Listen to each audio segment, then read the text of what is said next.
Pak Jokowi terluka lah ya. Kan dua hal tuh. Ini satu anak kandung nih, anak emas nih, jadi calon penerus. Yang kedua bawahan secara hierarki, gubernur. Anies dulu misalnya di DKI, nggak bisa dia dalam posisi berbeda pendapat dengan presiden, nggak bisa.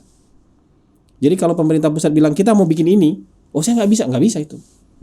Memang nggak bisa. Mereka itu senang tuh kalau Pak Jokowi itu kemudian, kita udah berubah status nih dari anak tiri jadi anak kandung gitu. Apa keberlanjutan cita-cita saya, pembangunan saya segala macam, kalau gitu saya titik ke Pak Prabowo aja deh dengan sokongan 5 partai ini.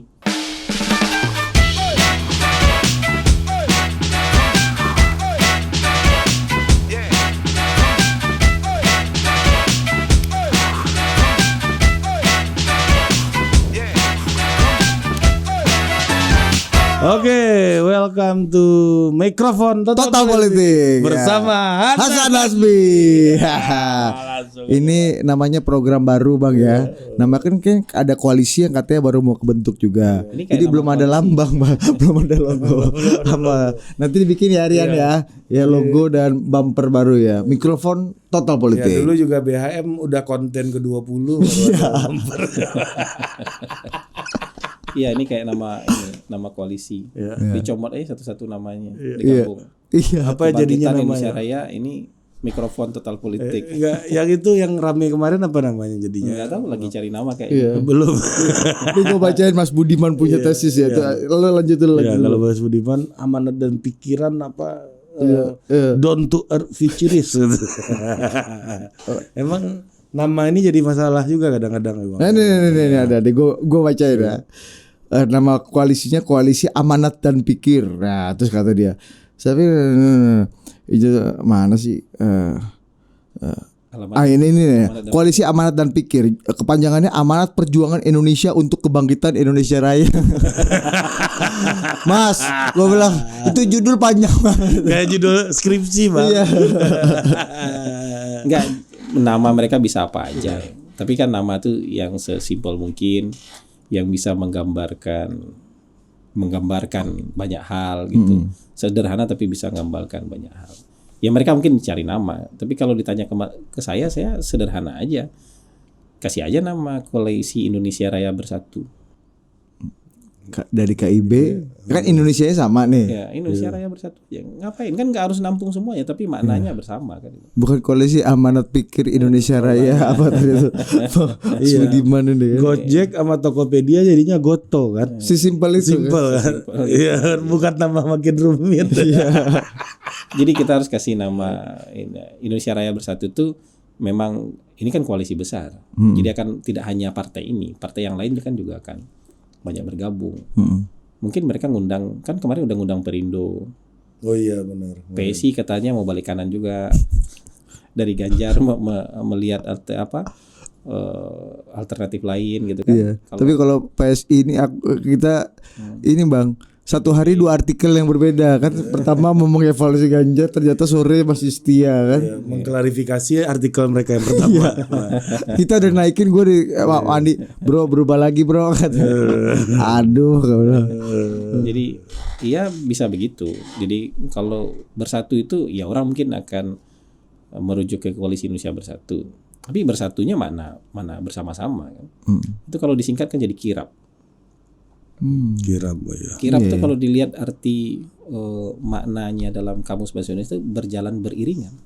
Iya. Iya. Pawai ya Bang. Iya, berjalan beriringan bersama-sama, terstruktur, terorganisir. Dalam barisan. Dalam barisan itu kirap namanya. Dan biasanya ada satu gunungan yang dibawa itu ya, atau satu simbol yang dibawa, simbol kebersamaan ya. Not bad, tapi ya terserah mereka kan.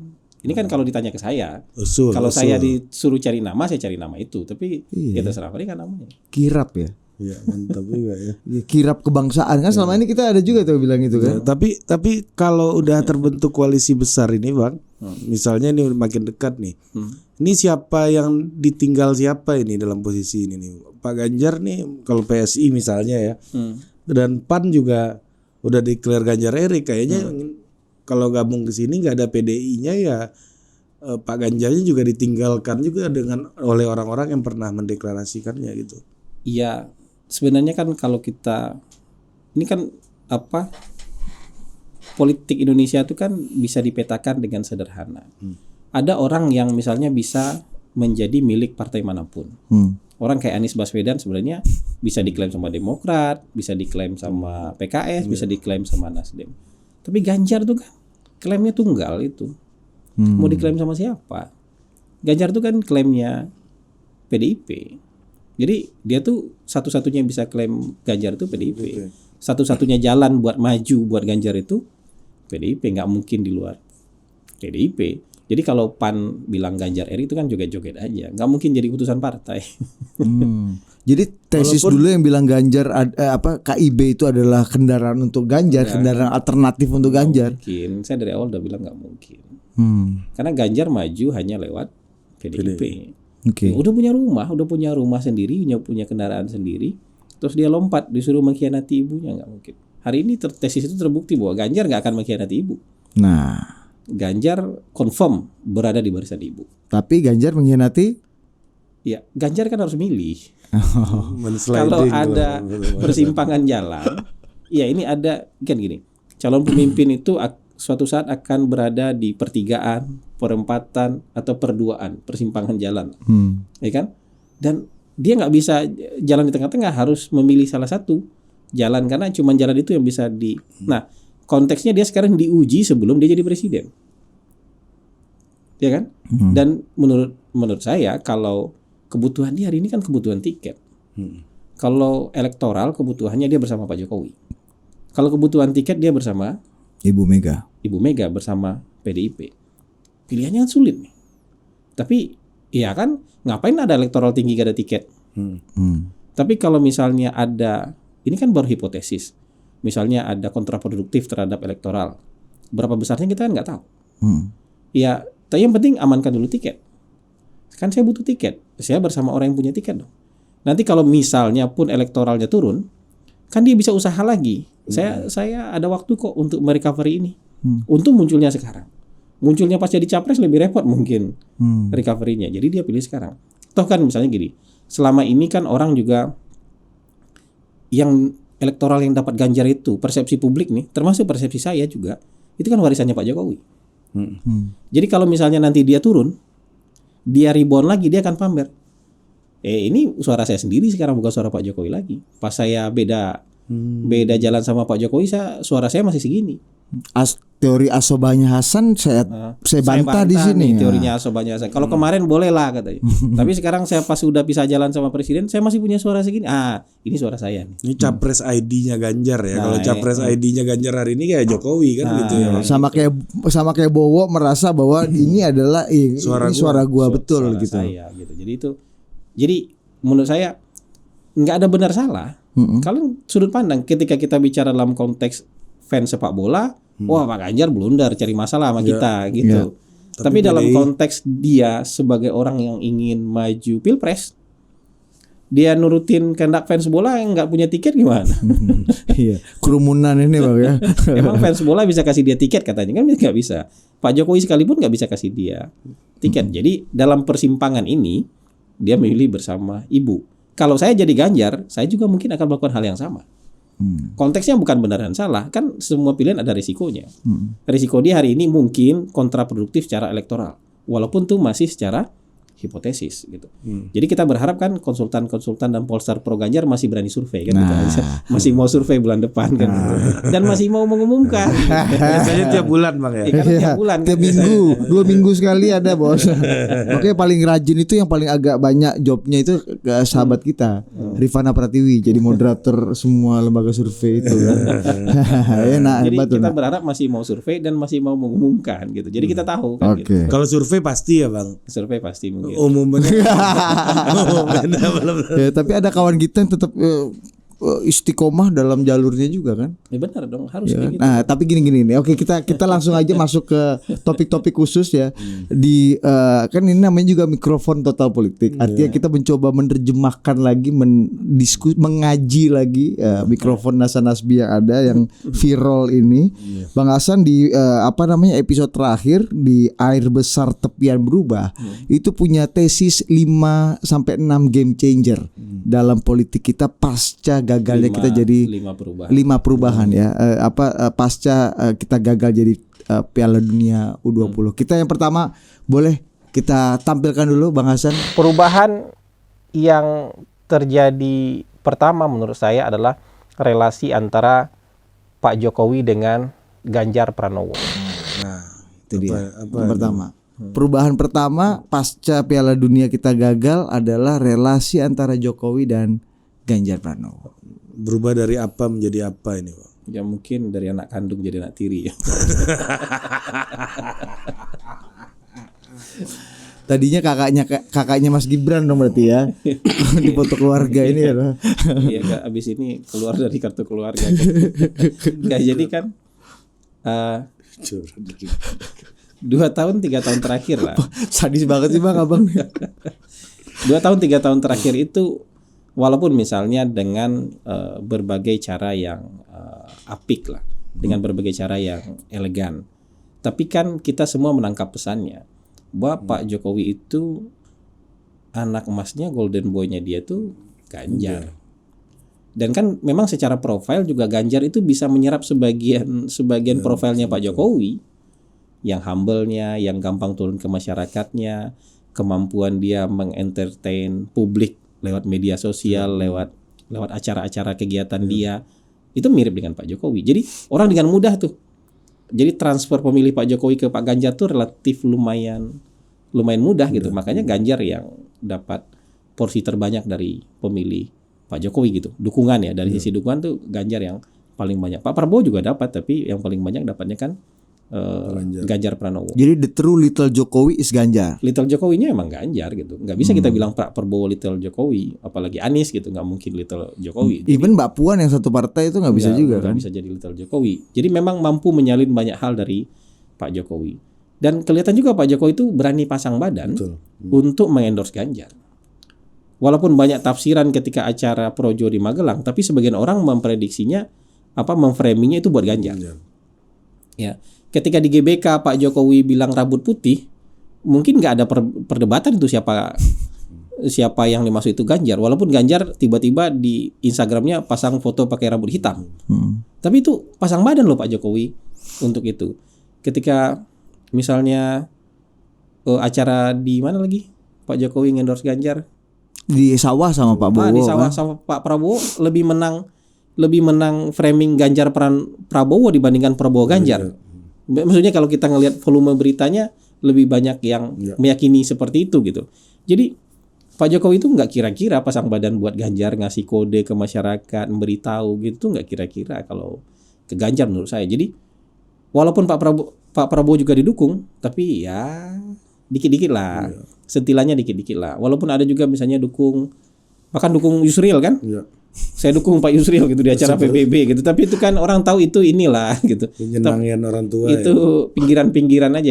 Yang utama itu adalah dukung Ganjar. Sampai Pak Yusril bawa kalimat itu untuk ini kan. Lamar partai-partai. Ditanya waktu ke Golkar, ditanya sama wartawan Bang Pak Yusril, Pak, apa tujuan Bapak? Oh iya, saya ingin bernegosiasi untuk jadi capres atau cawapres. Loh, apa basisnya Pak? Loh, karena Pak Jokowi sudah mengendorse saya secara terbuka. Super semar. Dia bawa super semar itu. Ya walaupun Pak Jokowi ngasih itu ke banyak orang, bahkan termasuk ke Pak Erlangga juga, tapi orang kan ngelihat anak emasnya adalah Pak Ganjar. Tapi kalau dengan yang terakhir kemarin, saya rasa Pak Jokowi terluka lah ya. Kan 2 hal tuh. Ini satu, anak kandung nih, anak emas nih, jadi calon penerus. Yang kedua, bawahan secara hierarki, gubernur. Yang ini kan kalau ini agenda nasional, presiden bilang oke, lanjutkan.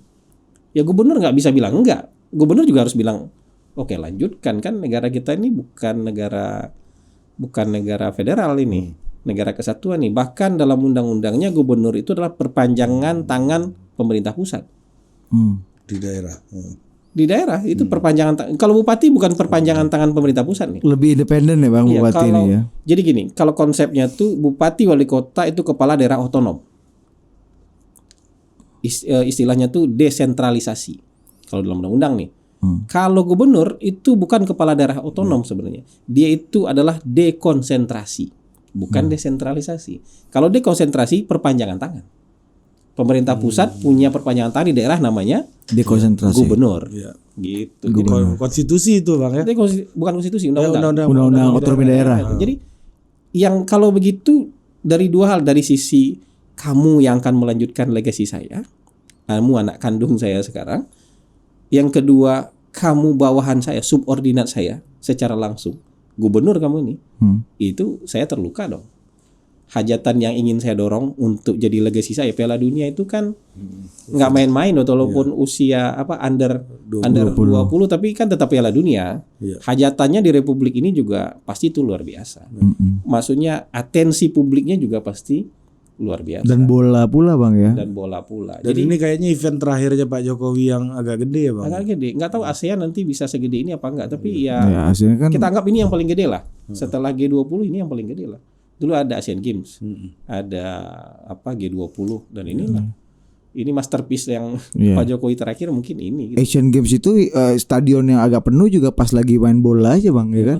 Pas panahan ini bingung juga kita nih apa kan. Ini hitungnya gimana panahan ini kan. Lempar lembing ya. Tolak peluru kan Bang. Relasi ini menurut saya berubah.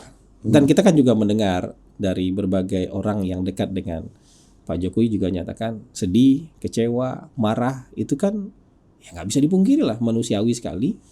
Dan walaupun Pak Jokowi juga jawabannya menurut saya, mohon maaf ya, agak kurang presidensial jawaban Pak Jokowi ketika ditanya di Keklido itu. Pak gimana Pak Ganjar yang berbeda pendapat akhirnya menolak Israel? Pak Jokowi jawabannya, ya ini kan negara demokrasi, semua berpendapat. Itu jawaban menurut saya tuh jawaban yang kurang presidensial. Karena ini bukan saya yang ngomong itu. Kalau LSM yang ngomong nolak, ya itu semua orang ini negara demokrasi, orang berpendapat. Tapi kalau gubernur kan nggak dalam posisi berbeda pendapat dengan nggak dalam posisi untuk berbeda pendapat. Nggak dalam posisi untuk itu. Kira-kira kalau Pak Luhut di posisi Pak Jokowi, Pak Luhut akan ngomong apa Bang? Apa? Pak Luhut akan ngomong apa Pak Luhut? Oh iya udah pasti dimaki-maki. Siapa kau? Ya, ku bawa data ke mukamu. Iya kan? Pak Luhut. Iya, Andre Rosiadi aja teman kita mau ditokok. Ku tokok lehermu kan? Apa gimana? Ku tokok kau Andre. Ya pasti udah dibentak-bentak karena nggak dalam posisi berbeda pendapat. Gitu. Nggak dalam Gupsu posisi dipanggil sapi kan sama dia. Ini 11-12 sama menteri lah Bang ya. Nggak dalam posisi berpendapat beda dengan presiden. Nggak bisa dalam posisi. Jadi gini, nggak bisa, walaupun dari partai oposisi sekalipun nggak bisa gubernur berbeda pendapat dengan presiden. Jadi misalnya Anies dulu misalnya di DKI, nggak bisa dia dalam posisi berbeda pendapat dengan presiden, nggak bisa. Jadi kalau pemerintah pusat bilang kita mau bikin ini, oh saya nggak bisa itu. Memang nggak bisa. Kan secara itu oposisi itu bukan gubernur ngelawan. Kacau negara kita kalau oposisi itu gubernur ngelawan presiden. Iya. Ya, paling hanya menghambat atau menunda-nunda gitu. Tapi secara kebijakan dia nggak bisa bertentangan. Secara Bang, pernyataan ya? nggak boleh. Gitu. Secara pernyataan nggak boleh. Itu setiap tahun bisa ada PRRI itu Bang. Kalau gubernur lawan presiden. Ada Ventus semua baru. Jadi kalau kita bilang enggak ini baik-baik aja, ini drama kok, ini segala, enggak lah. Enggak, Maksudnya politik nggak serumit itu kok gitu. Yang tampak itu emang tampaknya begitu. Gitu. Tapi menjawab pertanyaan misalnya Ganjar ini dikorbankan apa nggak percaya dong? Siapa yang ngorbanin? PDI untuk mendorong Puan Maharani itu kan Enggak. rame itu yang ngomong. Oh iya, saya, baca tweetnya jadi Bang kita Denny gitu-gitu ya. Terlalu banyak excuse loh. Dalam politik kita kalau udah suka sama orang, tuh kita excuse orangnya tapi sambil mendowngrade orangnya. Ini juga bilang ini Pak Jokowi ini dijebak dalam soal gini. Berarti kamu mendowngrade Pak Jokowi. Seolah Pak Jokowi nggak punya power untuk itu. Kalau kamu bilang Ganjar dijebak, loh kacau loh, ini calon presiden kita untuk urusan begini aja bisa dijebak, apalagi untuk urusan internasional yang lain nanti nih. Jangan di-downgrade kalau calon capres kamu itu gitu loh. Kita punya capres, kita bangga-banggain, tapi kemudian kita mau menempatkannya seolah dizolimi loh dia calon presiden, dia harus milih. Dia tahu tuh pilihan itu. Dan kali ini pilihannya nggak gampang buat dia. Dan dia milih pilihan yang paling masuk akal buat dia. Nggak dijebak lah. Karena kebutuhannya tiket ya Bang sekarang kalau kata Abang ya. Kalau hari ini dia bisa dijebak, nggak usah pilih jadi presiden. Oh, kacau, urusan sepak bola aja bisa dijebak, ini urusan bernegara nanti gimana? Bang, kalau misalnya Pak Jokowi ada di posisi Ganjar, Pak Jokowi akan melakukan hal yang sama nggak menurut Abang? Mungkin akan melakukan hal yang sama. Kebutuhannya tiket. Kecuali Wallace gitu, mau jadi presiden boleh, nggak jadi juga nggak apa-apa gitu, nggak apa-apa. Bang, selama ini Pak Jokowi tadi kan abang bilang Pak Jokowi udah kasih semuanya lah, endorse secara terbuka, udah pasang badan segala macam. Itu punya konsekuensi nggak bang? Pak Jokowi sendiri yang sudah melakukan pengorbanan itu, jangan-jangan dia happy dan dia merasa bahwa nggak ada problem dan konsekuensi juga. Selama ini dari apa yang Pak Jokowi lakukan untuk Ganjar punya konsekuensi politik apa buat Pak Jokowi, bang? Gini, Dampak negatifnya terutama ya. Beda antara partai lain dengan PDIP. PDIP ini jamaah yang solid sekali. Jadi yang dibilang oleh Bambang Pacul di Komisi 3 itu, kalau lagi mau ngomong apa disuruh berhenti kemudian siap-siap berhenti, PDIP memang begitu. Sami'na wa ata'na ini luar biasa nih. PDIP ini satu komando. Dan kewenangan-kewenangan strategis itu, kayak pencapresan itu memang full di tangan Ibu Mega.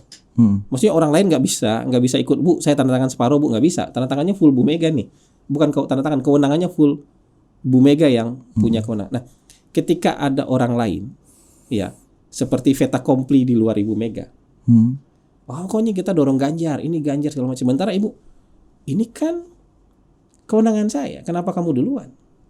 Sama ketika PSI mencalonkan Ganjar, PDIP marahnya belum tentu karena PDIP nggak mau mencalonkan Ganjar, tapi ini kan orang kita. Kok kamu yang klaim-klaim duluan? Sama ketika misalnya seperti orang-orang lain, misalnya PAN mau calonkan Ganjar itu kalau nggak minta izin baik-baik itu udah dimarah-marahin sama PDIP menurut saya. Ini kan orang kami, kenapa kalian klaim-klaim duluan? Jadi di PDIP ini kalau itu tuh harusnya Ibu yang bicara. Kalau ada orang di luar Ibu itu berarti lagi menggerogoti kewenangan Ibu. Ada perebutan di sana, perebutan kewenangan, pengaruh, kekuasaan di sana. Jadi itu menurut saya yang selama ini, kenapa sih di setiap nyebutin nama Ganjar ada resistensi dari Ibu, dari lingkaran Ibu, dari apa segala macam tuh. Enggak, ini bukan urusan kalian, ini urusan saya. Ibu Mega pidato berkali-kali itu dengan nada tinggi, ini hak prerogatif kewenangan ketua umum. Itu menunjukkan sama orang, jangan ngomong itu deh, biar saya aja ngomong itu.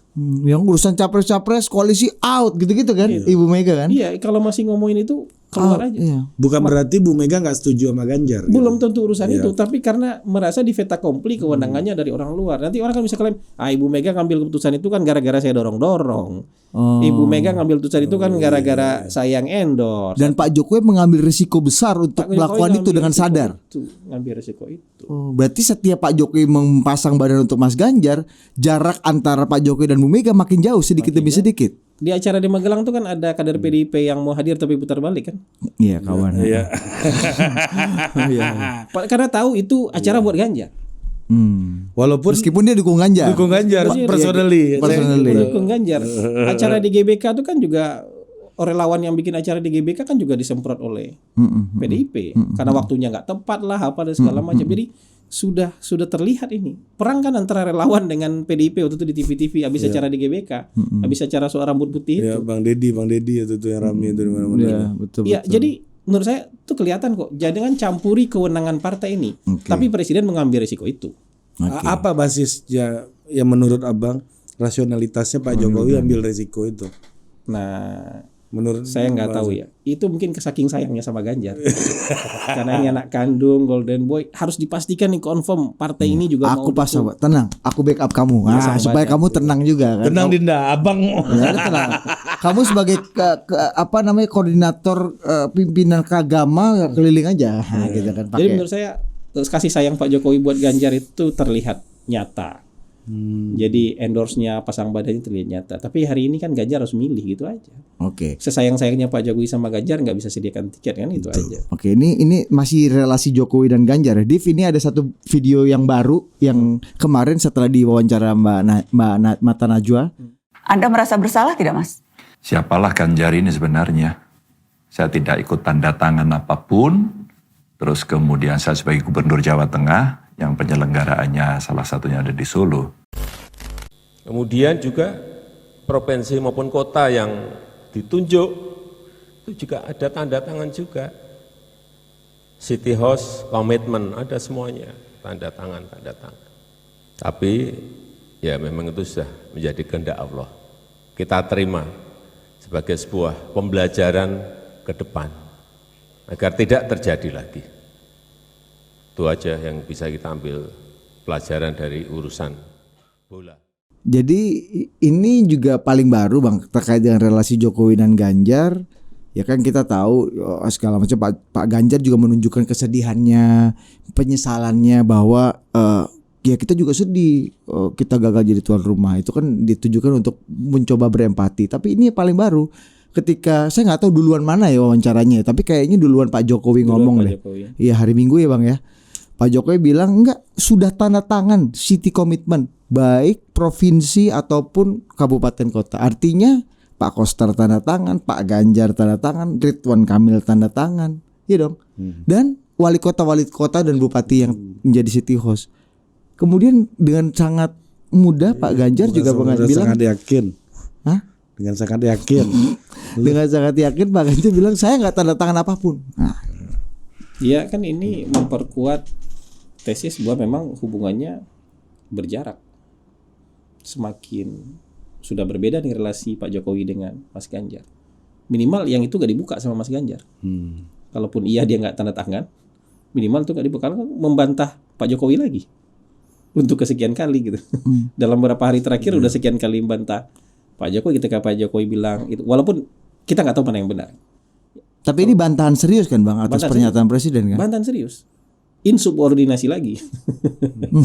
Makanya ketika Ganjar bilang di tweetnya nanti juga akan terbuka semuanya, akan terang benderang semuanya di tweetnya itu, menurut saya itu kan ya nggak tahu ya apakah ancaman atau enggak. Saya mau buka nih gitu. Ya mungkin salah satunya ini. Saya nggak tanda tangan kok. Mungkin yang tanda tangan wali kota aja. Kita nggak tahu mana yang benar. Kan dokumennya harus dibuka itu. Meskipun presiden bilang gubernur tanda tangan juga kan? Sebenarnya kan kalau dulu-dulu ya ketika Pak Jokowi masih sangat sangat powerful ya. Nggak akan ada tuh mau disuruh joget, mau disuruh guling-guling, gubernur akan terima-terima aja itu. Nggak akan bantah apa dan segala macam. Tapi ini kita udah ngelihat keinginan untuk membantah, menegasikan ucapan presiden dan segala macam. Menurut saya ya ini udah makin kuat kelihatan relasinya berubah itu makin kuat. Walaupun misalnya gini, saya nggak yakin juga akan terjadi konflik terbuka, bentrok terbuka itu saya belum membayangkan sampai ke sana. Tapi bahwa posisi berdirinya udah kelihatan berbeda, itu sudah semakin jelas lah. Makin jelas. Bang, tapi kan maksudnya gini, ketika Mas Ganjar mengakui atau menyadari bahwa hubungan dan relasinya dengan Pak Jokowi rusak, kan upaya yang paling ideal adalah memperbaiki kan.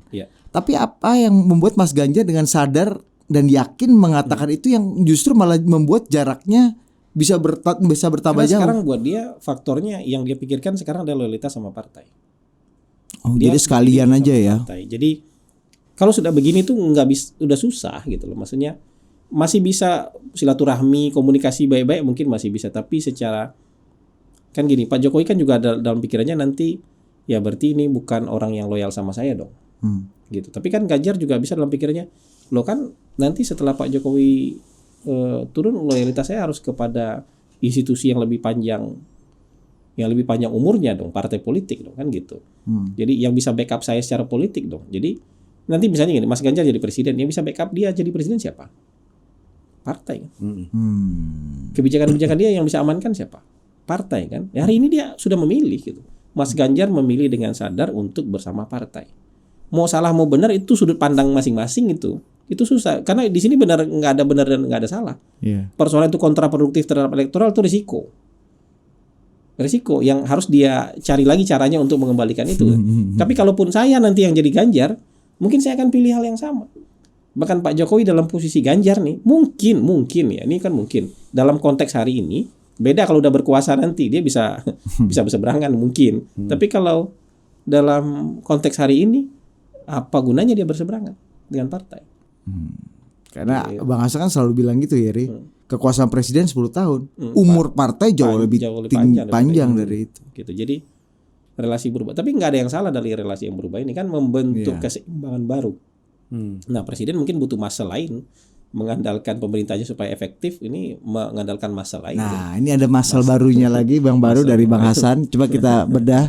Masa gubernur bisa menentang apa yang diinginkan presiden gitu kan? Jadi kalau masih jadi presiden aja sudah ditentang oleh gubernur, apalagi gubernurnya nanti jadi presiden. Nah, jadi itu juga yang menurut saya kemudian membuat orang melihat wah jangan-jangan Pak Jokowi habis ini ke Pak Prabowo nih. Dan tiba-tiba dugaan itu jadi semakin kuat karena hari Minggu itu ada silaturahmi partai-partai pengusung Pak Jokowi minus PDIP minus Nasdem gitu. Dan yang ditokohkan pada saat itu tampak sekali yang ditokohkan pada saat itu adalah Pak Prabowo. Ini jadi muscle barunya Pak Jokowi apa gimana bacaan Abang? Ya gini, kalau menurut saya memang Pak Jokowi nggak bisa lagi terlihat bahasa yang tepatnya apa? Terlihat masuk terlalu jauh ke dalam proses politik lagi. Hal-hal yang menjadi pestanya partai politik, Pak Jokowi mungkin ikut di pinggiran aja lihat gitu, ngasih saran, jadi coach itu mungkin, tapi terlibat masih terlalu jauh menurut saya itu mungkin nggak bisa kayak gitu lagi. Nah, tapi supaya pemerintahan ini bisa efektif kan masih panjang 1,5 tahun. Nggak bisa dong betul-betul totali lemdak, itu kan berisiko. Tetap efektif dia harus punya muscle baru. Kalau kemarin itu memang yang diandalkan untuk sebagai support dan backup PDIP yang paling kuatnya. Kalau hari ini ya muscle yang tersisa ini harus bisa kompak nih. Dan kebetulan muscle yang tersisa ini memang karakter dan ciri partainya berbeda dengan PDIP. Ya, mereka itu senang tuh kalau Pak Jokowi itu kemudian kita udah berubah status nih dari anak tiri jadi anak kandung gitu. Masuk kakak nih. Jadi karena endorsement Pak Jokowi buat mereka itu berguna, buat partainya kah, buat tokohnya, dan logistik, itu jadi ada logistik simbiosis lah. Iya, buat simbiosisnya buat mereka ini. Sementara kalau PDIP kan yakin sekali dengan organisasi, yakin sekali dengan kepemimpinan Ibu Mega, percaya diri dengan kekuatan organisasi. Jadi kalau saatnya kita berbeda pendapat, kita beda pendapat aja. Nah, Pak Jokowi bersimbiosis dengan 5 partai ini, ya apapun trade off mereka, mau buat pencapresan, mau buat apa segala macam, tapi menurut saya ini bagus buat keduanya. Buat Pak Jokowinya punya muscle yang walaupun ini bukan muscle yang utuh lagi, muscle yang tersisa tapi masih cukup besar dan masih cukup kuat, ya. Partai-partai ini juga merasa terbantu karena Pak Jokowi masih punya magnet elektoral yang kuat. Jadi simbiosis lah di antara mereka. Dan mau nggak mau di antara 5 partai ini yang paling menonjol kan Pak Prabowo. Untuk 2024 yang paling menonjol kan Pak Prabowo. Kan nggak mungkin tiba-tiba Caimin Pak, tapi saya aja yang di depannya Pak, kan nggak mungkin gitu. Yang paling menonjol kan Pak Prabowo jadi figur dan jadi ikon. Meskipun mungkin juga di belakang negosiasi Caimin ngomong gitu. Gitu. Atau misalnya Pak Zul misalnya, saya aja di depan, nggak, tapi tokohnya ini mau nggak mau itu Pak Prabowo gitu. Jadi nanti orang akan membaca, loh jadi Pak Jokowi lebih dukung Pak Prabowo dong sekarang. Ya sangat mungkin. Kan dari historinya dari awal 2019 sampai sekarang Pak Prabowo nggak pernah beda pendapat sama Pak Jokowi. Sampai sekarang masih sangat menghormati Pak Jokowi walaupun dia punya partai sendiri. Walaupun dia secara ini lebih bisa ngegas dia dibandingkan Ganjar. Ganjar partai bukan di tangan dia.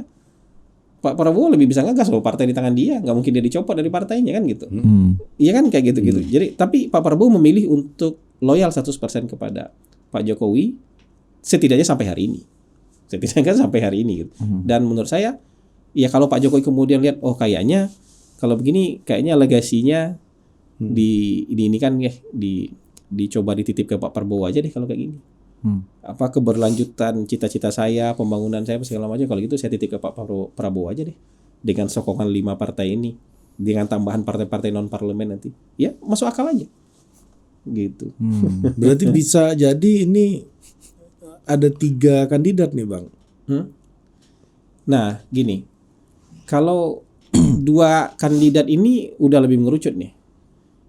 Ganjar di PDIP mengerucut dan Ganjar hanya lewat PDIP nih. Partai lain itu support aja. Kalau ada partai yang bergabung dengan PDIP itu untuk support aja. Pak Prabowo menurut saya juga makin kuat posisinya sekarang dan magnetnya juga makin kuat nih. Partai-partai non parlemen juga banyak yang datang ke Pak Prabowo.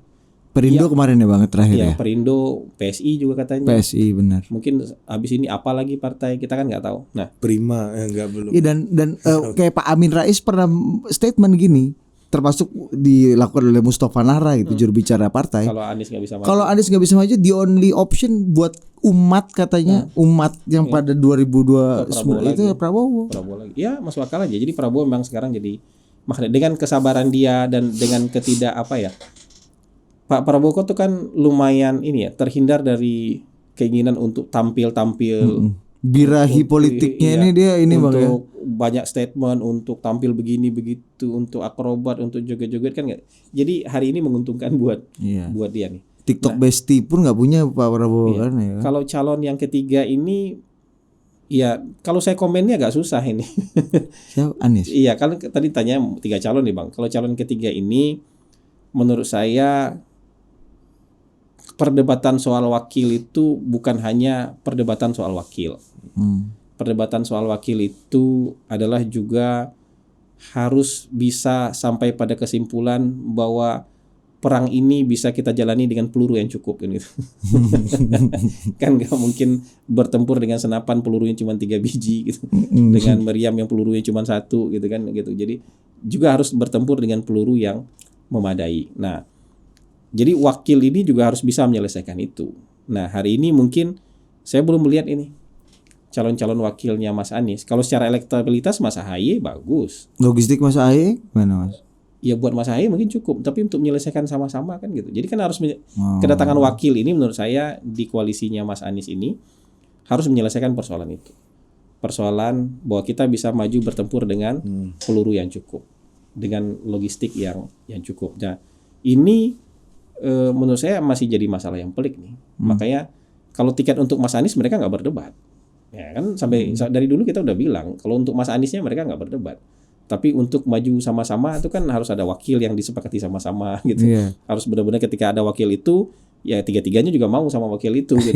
Dan ngerasa nyaman kita bisa perang ini. Nah, PR-nya masih pelik lah. Karena kan persoalan yang diselesaikan itu bukan dukungan terhadap Anies sebenarnya. Kalau dari dulu, dari tahun lalu dukungan itu sudah bulat. Persoalan diselesaikan siapa wakilnya dan siapa yang harus bayar makanan di atas meja kan itu aja. Kondisi tangan di atas menengadah semua Bang ya. Kita nggak tahu lah itu. Ya, mungkin asumsinya. Tapi Abang juga punya tesis satu dari 5 partai kembali lagi ke 5 partai baru koalisi besar ini. Salah satu mungkin akan berpindah kata Abang. Entah berpindah ke koalisinya PDI atau pindah ke koalisinya ketiga tadi, koalisinya Mas Anies. Itu tesisnya gimana tuh Bang? Gini. Jadi kalau ini yang saya maksud tuh P3. Yang saya maksud tuh spesifik P3. Oh nggak mungkin ke Mas Anies dong? Iya. Atau mungkin nggak?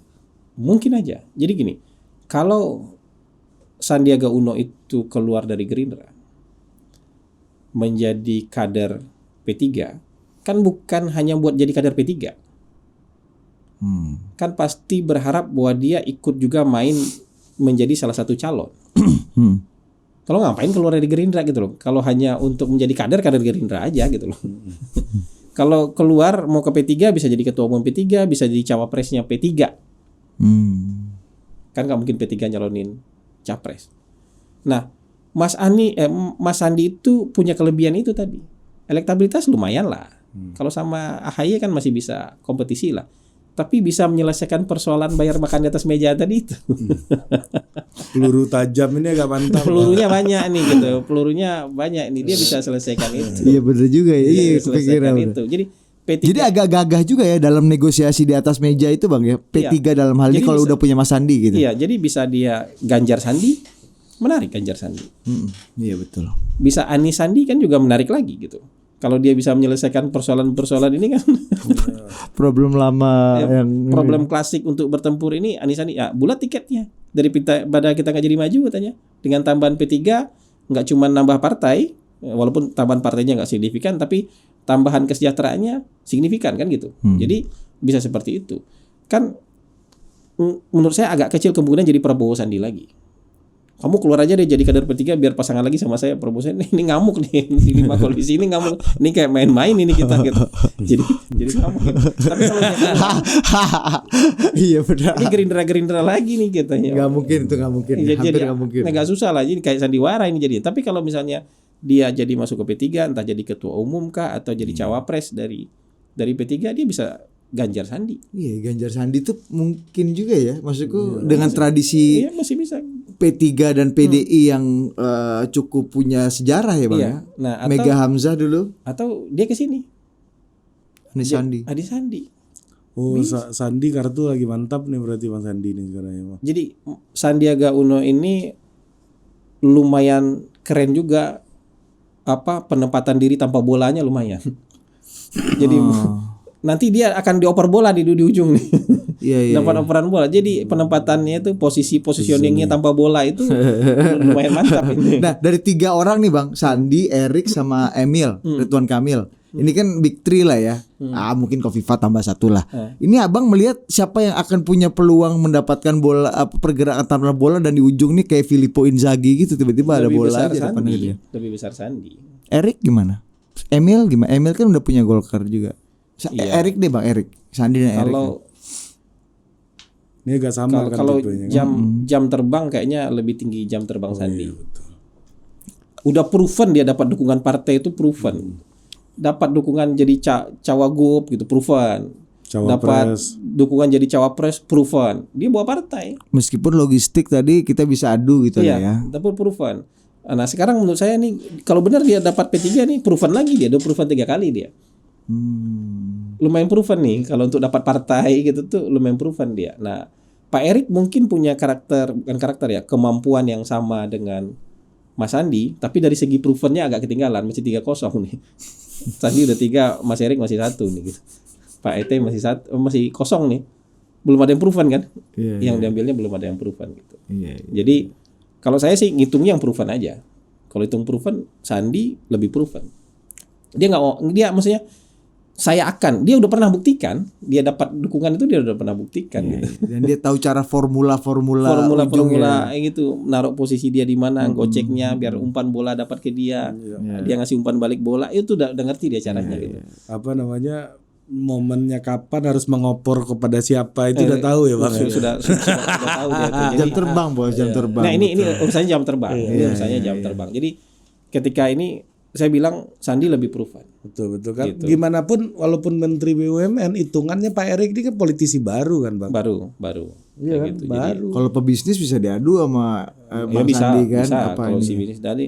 Tapi di politik ini memang kelihatan kok dia dapat PKS, dapat apa dulu dukungan buat di DKI. Iya. Ketika maju bersama Pak Prabowo, gila Gerindra maju dulu. Iya betul juga ya. Dia bawa yang lain masuk. Jadi bisa itu. Sampai Andi Arief bilang Jenderal Kardus nih. Bisa dia begitu. Oh, iya, Dan itu tingkat kesulitan. Jago loh itu ya. Tingkat kesulitannya tinggi 2019 ya Bang ya. Tinggi. Jago loh ya. Dalam pembungkusan itu mungkin salah satu pembungkusan yang kesulitannya tertinggi dalam sejarah politik kita. Dia rela meninggalkan wakil gubernur DKI. Enggak, bukan itunya. Gerindra Iya, ini diterima semua orang. Iya betul. Gimana? Itu kan jago yang kayak gitu itu jago. Itu makomnya udah makrifat itu. Oke. Nah Bang, ini Bang sebelum ke tema lanjutan, oke. ini gue ada pertanyaan satu nih. Gimana? Terkaitan koalisi gedenya ini. Iya. Ini gini Bang, kan sekarang kalau Pak Prabowo makin menguat kata Bang tadi kan di hubungannya dengan Pak Jokowi gitu ya. Ini artinya kan Ganjar akan berhadapan dengan presiden gitu. Di dalam Pilpres nih kemungkinan gitu Bang. Nah, kita tahu misalnya kayak Pak Prabowo gitu ya, jarang sekali orang yang berhasil untuk melawan presiden dalam kontestasi Pilpres. Pak Prabowo udah 2 kali ngalamin kalah ketika berhadapan dengan presiden gitu. Nah, gimana nih Ganjar ini dalam konteks ini nih Abang melihatnya? Apa walaupun dapat tiket dia kan harus berhadapan dengan presiden, apa matematikanya untuk melewati, apalagi dia nanti koalisinya kecil gitu misalnya. Kalau saya jadi Pak Jokowi, pilihannya nggak bentrok sama PDIP. Cuman mana prioritas saja. Ya. Bukan berarti juga Ganjar nggak akan dibantu. Pilihannya nggak kayak gitu. Karena berisiko ketika saya memilih bentrok. Oh iya. Kalau berhadapan-hadapan tuh berisiko. Jadi menurut saya akan tetap. Ya ini misalnya kalau kemarin tuh 100% baik ya sekarang tinggal 70 lah. Bukan kembali berarti 0 sama sekali itu enggak. Jadi ya mungkin dalam beberapa hal tetap disupport, tetap dibantu, tapi sandaran utamanya sekarang adalah ke ke Prabowo. Tapi kan mendukung Prabowo itu sama dengan tidak berbaris kalau mengutip Mas Bambang Pacul ini. Tapi gini juga, orang akan sadar juga bahwa misalnya dari sisi dukungan publik, Pak Jokowi masih tinggi. Oh. Maksudnya endorsement Pak Jokowi itu berasa. Endorsement buat partai, walaupun saya nggak bilang kotel efek ya, karena ya kan segitu. Tapi kalau misalnya tanpa endorsement pasti ada berkurang lah ini partai. Termasuk juga buat Mas Ganjar. Saya nggak ngelihat Pak Jokowi akan memilih berseberangan, enggak sama sekali. Jadi tapi bahwa misalnya kenyamanan berkurang, wajar lah ya. Iya, kalau misalnya dulu minta 10 dikasih 11, sekarang mungkin minta 10 dikasih 7 aja gitu. Dikasih 6 gitu. Tapi nggak mungkin nggak dikasih sama sekali, itu nggak mungkin. Porsi agak dikurangi kan. Jangan lupa Ibu Mega masih punya 2 cucu, 2 cucu di Solo dan 1 cucu di Medan yang harus diopeni juga kan, dia nggak? Iya, Mau di Depok aja lagi satu lagi. Iya kan, makanya Jadi menurut cucu-cucu ibu dari Solo ini kan. Jadi itu kayak ini aja, kemesraan yang berkurang aja. Ya, kemesraannya berkurang, tapi ya kalau betul-betul berhadapan, menurut saya enggak. Pak Jokowi nggak akan bilang kayak itu. Enggak akan bilang kayak itu. Tapi nggak total aja mungkin ya. Coba bayangin kalau misalnya 3 calon, Pak Jokowi hanya 1 kartu di Pak Prabowo, 2 kartu itu punya orang, peluang Pak Jokowi cuma 30%. Iya. Itu berat. Ya. Kalau malah menurut saya yang lebih masuk akal, Pak Jokowi juga titip orang tuh kirim ke Anies kayak Sandi itu. Jadi Anies Sandi lagi gitu. Jadi ada orang Pak Jokowi juga di sana kan gitu.